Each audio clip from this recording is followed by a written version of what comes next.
ka na maging lover.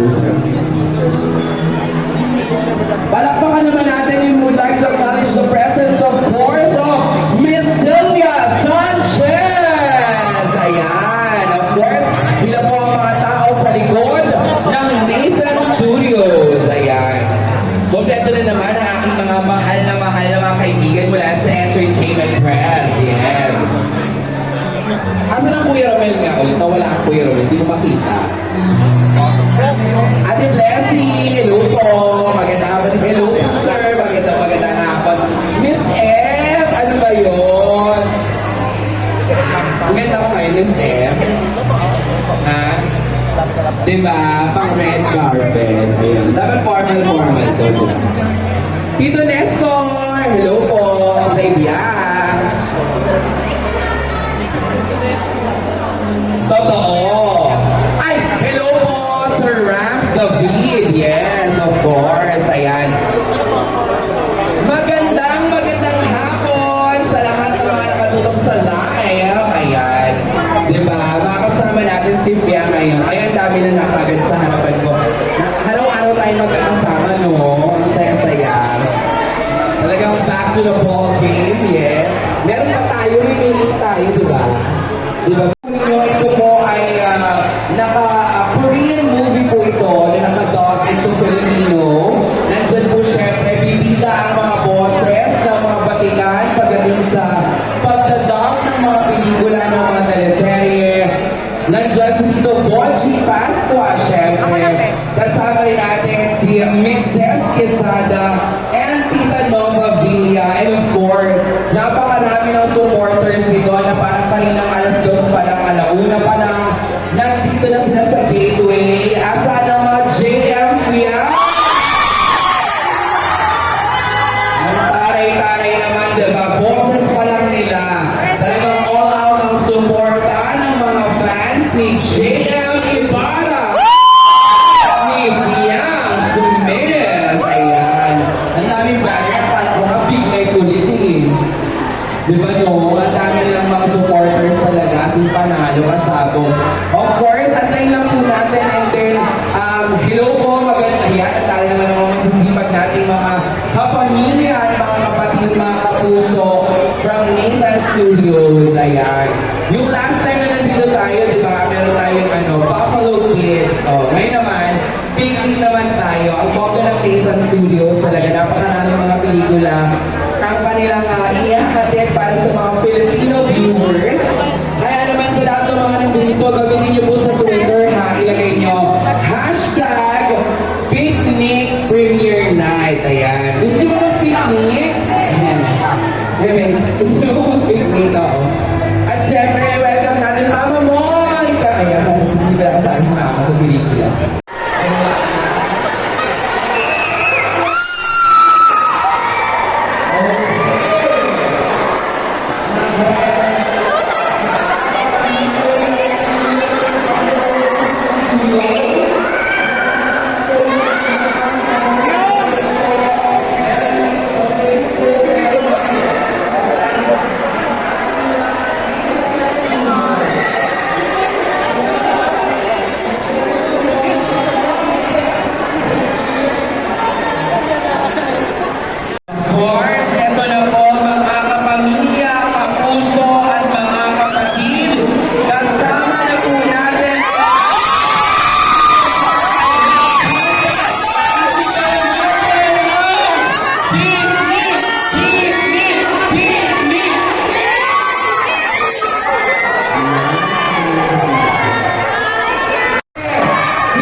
Lahat ng pelikula niya pinanood ko, lahat na, at hindi lang minsan, ilang beses yan. Kaya lang, syempre, may asawa na siya ngayon.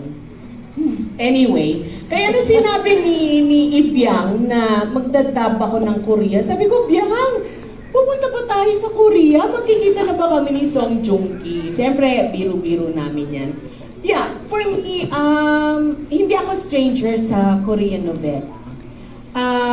Nagustuhan ko, na-excite ako kasi this is going to be my first time to dub a full-length film feature na hindi na Korean.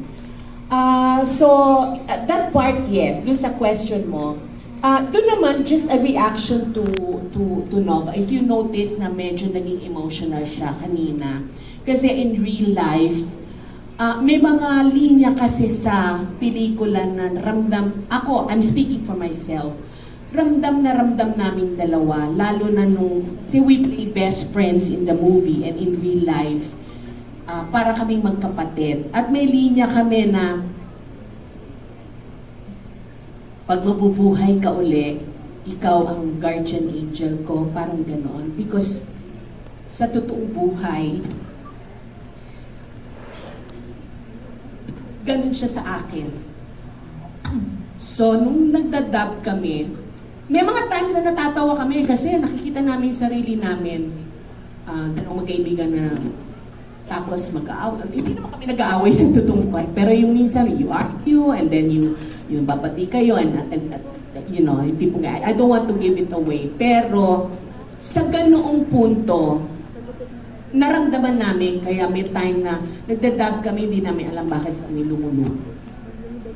Thank you po. Kay Fiam na lang last, how do you feel na ikaw ang napili ng Nathan Studios, of course, ni Ibiang, na mag-dub? Nung una po, nagdadalawang isip po ako, totoo.